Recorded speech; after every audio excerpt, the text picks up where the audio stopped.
The Montreal Canadiens just robbed the NHL as they get what was the consensus number 2 pick, Ivan Demidov, at number 5. Number 2 guy all season, slips to number 5 at the last minute. Plus, one of the best sleeper picks in the entire draft in Michael HAge. Kent Hughes absolutely cooked, and I don't think he's done yet. While there'll be no more trades tonight, he indicated that there could very well be some more rumblings tomorrow. We're going to get into all of this on this episode of Habs Digest, Jesse. We just got to start with, oh my gosh, this episode is just vibes, boys and girls watching this. Celine Dion coming out to make the pick of Ivan Demidov. She took a long time to get there, Jesse. She had a lot to say first. She was taking it in as she should. Absolute icon, of course, but announcing the name Ivan Demidov, the guy that everyone was desperate to hear called the absolutely dominant player in the MHL, the most ever points per game in the NHL in a player's draft eligible season. 2 points per game in the MHL in his draft eligible season. That's better than the likes of Panarin, like Kaprizov, things like that. Pure vibes, Jesse. What are you thinking about Demidov? I could not be happier. They got their guy. I think even with Kaiden Lindstrom picked ahead, I think that Demidov was top on their lips. They knew what we needed for our team specifically, and we got it. And you know what, Josh? It feels like redemption. After last year, I know Kent, he still wants to do right by us and everything else, but I'm here to say that Ivan Demidov is better than Matvei Michkov. We got our cake and eat it too, right? We got our defensemen to need to build the team, right? But we got Ivan Demidov with all the skill, but then also that competes, that has that defensive part into his game, which is so important for winning when it matters the most. Kent wasn't willing to sacrifice on this, and he got his man. Dude, it's insane. Like, Demidov, the potential there is so ridiculous. And I mean, look, everyone has their drawbacks. You can look at his skating, you can look at the league he played in. But point blank, he did better in that league than anyone in that at that same age has ever done. His skating, sure, it's not great, but it's not like he's a below average skater. He's still fine, and he can still improve that. His pure skill, Jesse, like, he's going to come over to the Montreal Canadiens next year. When asked, when do you expect to play for the Montreal Canadiens? He said, it's a very good organization.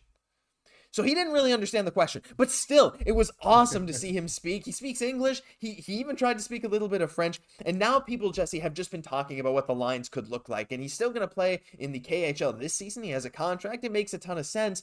But come next season, in 2025-26, he'll be over here. We have Dach, who's going to progress this year. We're going to have that top line of Suzuki, Caufield, Slafkovsky. Demidov is going to immediately provide such a punch with whoever Montreal also ends up probably adding into their top 6 in the coming months, if not the next year overall, probably this summer though. Where do you see Demidov slotting in? Like, I'm assuming he'd probably start second, third line just because he's a younger player. You gotta earn your keep, but this Habs team, I think, is built to give him the exact shot he needs to be a superstar in this league. Absolutely. I think that, definitely working your way on the third line sort of thing to start off, but in no short order of time because he deserves it, but also where he should be getting on that second line just to start, right? Obviously, this is a player, Ivan Demidov. We'd be remiss to not say that he has a first line potential. Oh, yeah. Absolutely, that's for sure. But we're talking about the near future. Second line with Kirby Dach in the near future. And also, I think a player that we're going to add in this offseason, I think probably even a vet, maybe might fit that nice, a top 6 that has that scoring upside.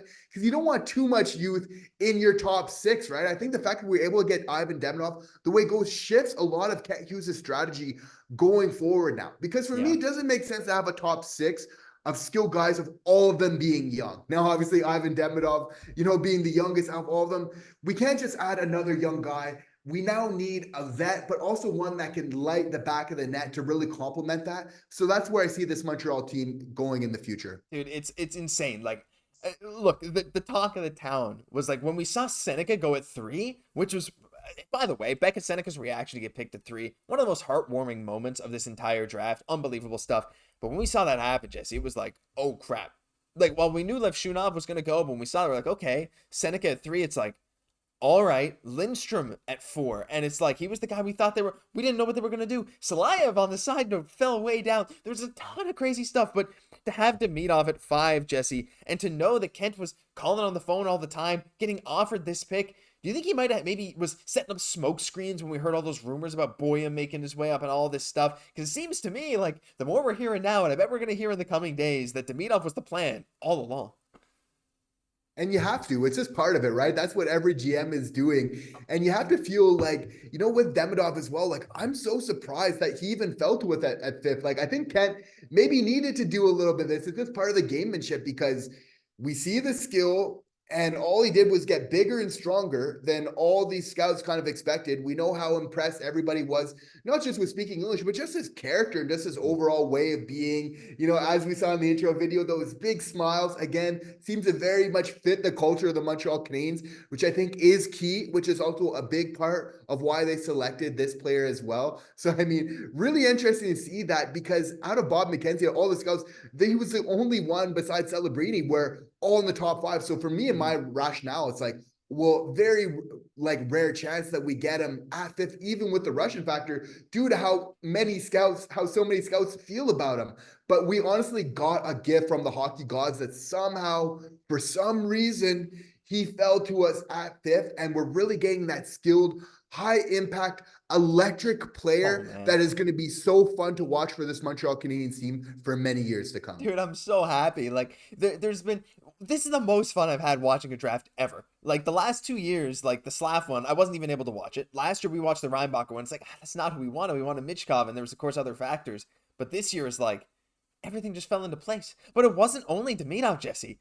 It was also our boy Michael HAge. This guy, like, what an amazing story with Michael HAge. There's a feature by Scott Wheeler in The Athletic. I recommend any of you that have an Athletic subscription, go check out Scott Wheeler's piece on Michael HAge. His father tragically died in a pool accident, and HAge was a Habs fan growing up. It's an amazing story about this guy. And not only is it a great story, Jesse, he is a phenomenal player. He is a 6'1" center who put up some incredible numbers in the USHL. 33 goals, 75 points in 54 games. And in the second half of that season, if you just split this by first and second half, I don't know the exact specifics, but it was something like 50 odd points in like 20 something games or 30 something games. His second half of the season was unreal. He had a bit of a slow start, but that's the thing. There's a guy like Seneca who did the exact same thing and ended up getting picked third. I think Michael HAge's potential is way higher than that of a typical 21st pick. I know, call me biased. The Habs just picked him at 21. Every other team passed on him beforehand. Whatever, I don't care. But with him, and like we saw people in the stream, thank you for joining the stream if you did, by the way. You got Beck, you got Kaiden. The center depth, even though none of them necessarily project as that pure number one guy down the line, if Suzuki, I'd say he's already still there, and maybe not that elite, 90, 100 point getting center. But you got Suzuki, we're going to see what Dach turns into. We have an incredible top 6. And if HAge is like, I think he could easily end up turning into a good second line center, if not a very good third line center. Like, this guy has all the tools. He's 6'1". He's passionate. He's a fan of the team. What else could you ask for? I think this is one of the best steals in this draft, other than Yzerman, who was picked literally one pick before by the Islanders. Yeah, considering where we're picking and everything else, like, he's the complete package. He's got the skill. He can skate. I know how that fits Montreal's game so well. This guy's a whiz in the offensive zone for sure.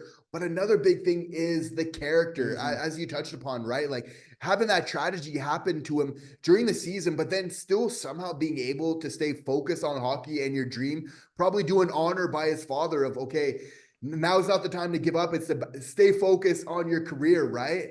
And everything else. And just to be able to do so well, despite all of that, says so much about the character of this young man. And we really know that Kent Hughes is all about that. He wants this team to go well, but he doesn't want to take any type of shortcuts. And for him, like, character, it's a non-negotiable. You need to have it with the Habs to really be on this team, to be where this team wants to go. So for me, this is an absolute home run in terms of just everything that we're looking for with that 21st pick. I think the only team that had a better draft today was San Jose, who managed to come out of this. That trade from 14 to 11 looks absolutely brilliant. I was sure they were going to take Boyum. They ended up taking Sam Dickinson. Fantastic choice. Celebrini and Dickinson. Don't know how it gets better than that. But Montreal's right up there, Jesse, with Demidov, the guy who was number 2 for most of the year. It was just after the season is done that he started to drop down. You got Demidov, and you ended up getting Michael HAge. Could not be happier. Let us know your thoughts down below. Share whether this is insane stuff. Such a fun day for Montreal, and it's going to just be even crazier from here.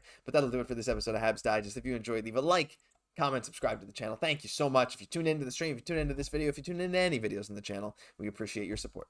I'm Josh Gosse, my co-host Jesse Poirier. We'll catch you in the next one.